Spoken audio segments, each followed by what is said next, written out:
Hello viewers, मैं पूजा त्रिपाठी आपका techno study 7-2 में आज फिर से स्वागत करती हूँ। अगर व्यूवर्स आपको मेरा ये वीडियो पसंद आए तो प्लीज़ मेरे वीडियो को लाइक करें और मेरे चैनल को सब्सक्राइब कीजिए। तो व्यूवर्स, कल जो मैंने पढ़ाया था शब्द रचना, उसमें एक अमित कुमार जी ने एक क्वेश्चन पूछा था, सब किसे कहते हैं, वो देसी है या फिर विदेशी।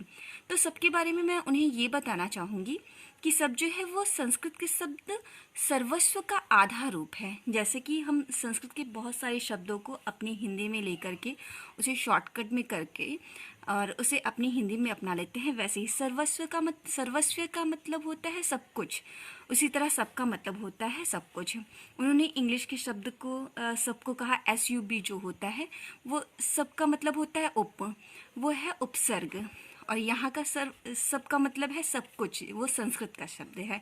तो वो देसी क्या कहेंगे उसको, आप एक तरह से उसको तद्भव मान सकते हैं। तत्सम शब्द सर्वस्व का वो तद्भव रूप होगा सब। ठीक है व्यूअर्स, तो आज हम शुरू करते हैं वाक्य रचना। और प्लीज़ अगर आपको मेरा ये वीडियो पसंद आए तो प्लीज़ मेरे वीडियो को लाइक ज़रूर कीजिएगा। तो शुरू करते हैं वाक्य रचना। अब वाक्य किसे कहते हैं ये आपके लिए जानना ज़रूरी है। वाक्य कहते हैं शब्दों की सार्थक समूह संघात को हम वाक्य कहते हैं, या फिर सार्थक शब्दों के व्यवस्थित क्रम को वाक्य कहते हैं।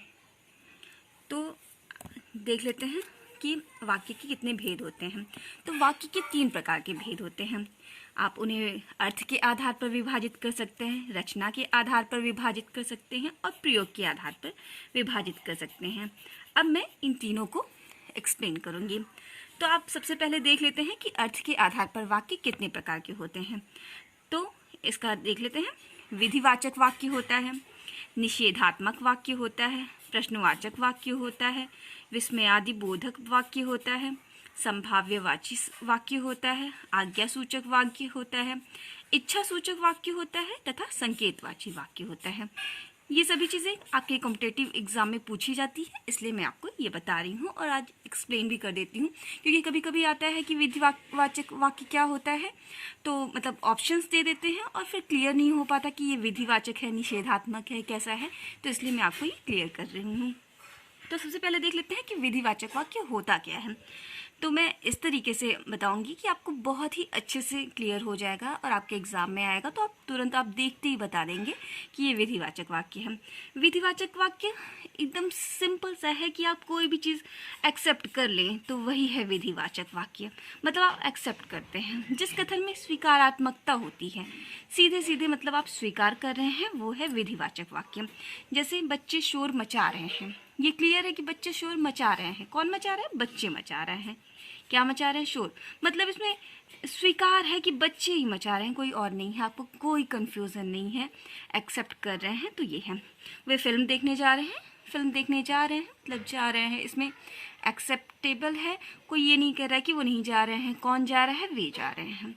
तो दूसरा देख लेते हैं, निषेधात्मक वाक्य। निषेधात्मक वाक्य जैसे कि आपको इससे ही पता चलता है, हेडिंग से ही, कि ये निषेध कर रहा है, मतलब मना कर रहा है किसी चीज़ को। इसमें नकारात्मकता होती है, मतलब ना जिसमें बोल दिया, अगर कोई भी चीज़ आपने ना बोल दिया इसका मतलब वो निषेध है, उसमें आपको इफ़र्ट करने की कोई भी ज़रूरत नहीं है, तो वो पता ही चल जाता है कि वो निषेधात्मक वाक्य है।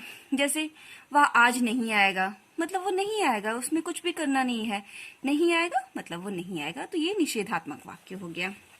अब तीसरा देख लेते हैं, प्रश्नवाचक वाक्य। जैसे कि इसके पहले शब्द से ही पता चलता है कि प्रश्न कितना, मतलब आप क्वेश्चन कर रहे हैं, जहाँ पे भी होगा क्वेश्चन मार्क होगा, आप क्या, क्यों, कैसे, इस तरीके से कर सकते हैं। प्रश्नवाचक वाक्य आप 2 तरीके से इसको देख सकते हैं, जहाँ प्रश्नवाचक शब्द मिल जाए। जैसे प्रश्नवाचक शब्द कौन कौन से होते हैं? क्या, क्यों, कैसे, कब, कहाँ, तो ये सब प्रश्नवाचक शब्द हैं। और जहाँ पे कुछ भाव होता है, मतलब आपसे कब, क्यों, कैसे ये नहीं पूछता है, लेकिन जो भाव होता है, फीलिंग होती है कि अच्छा, जैसे कि देखा है तुमने उसे देखा है, तो मतलब जैसे कि आपके भाव से पता चलता है कि आप क्वेश्चन कर रहे हैं, ये है प्रश्नवाचक वाक्य। दोस्तों, मुझे उम्मीद है कि आपको मेरा ये वीडियो पसंद आ रहा होगा और आपको अच्छे से समझ में आ रहा होगा। तो इसलिए अगर आपको ये पसंद आ रहा है तो प्लीज़ मेरे वीडियो को लाइक करें और चैनल को सब्सक्राइब करें। चौथा है विस्मयादि बोधक वाक्य। विस्मयादिबोधक मतलब आपको विस्मय हो रहा है। विस्मय मीन्स आश्चर्य, आप किसी चीज को देखकर सरप्राइज हो जाते हैं, वो है विस्मयादिबोधक वाक्य। इसका है आश्चर्य का बोध होता है इसमें। जैसे आहा, आम बहुत स्वादिष्ट हैं।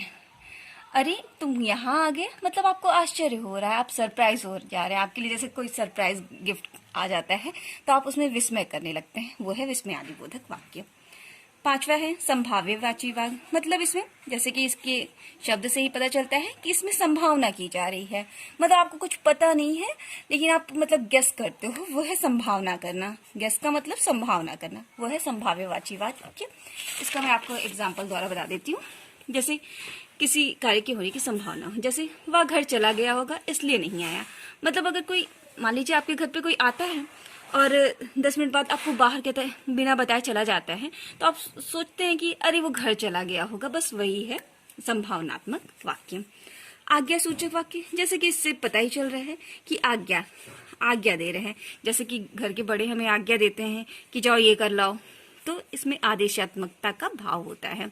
सुनो जरा इधर आओ, भाग जाओ, तो ये आज्ञा दे रहे हैं कि यहाँ से चले जाओ, जैसे कि आज्ञा से पता ही चल रहा है।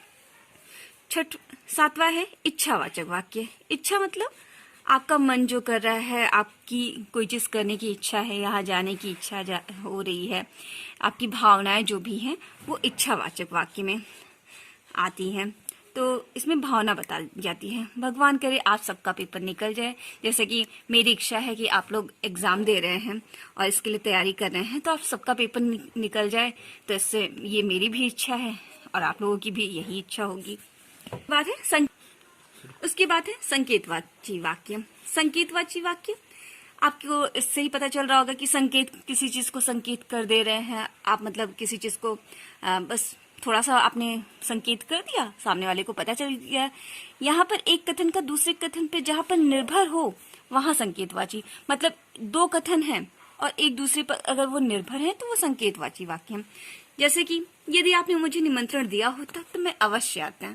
मतलब कोई चीज आपने डायरेक्टली नहीं कही, लेकिन इनडायरेक्टली आपने कह दिया कि अगर आपने मुझे निमंत्रण दिया होता तो मैं अवश्य आता। आपने उन्हें संकेत दे दिया कि आपने मुझे निमंत्रण नहीं दिया है। तो ये है एक कथन दूसरे कथन पर निर्भर भी है और आपने संकेत के द्वारा आपने अपनी बात कह भी दी और किसी को बुरा भी नहीं लगा।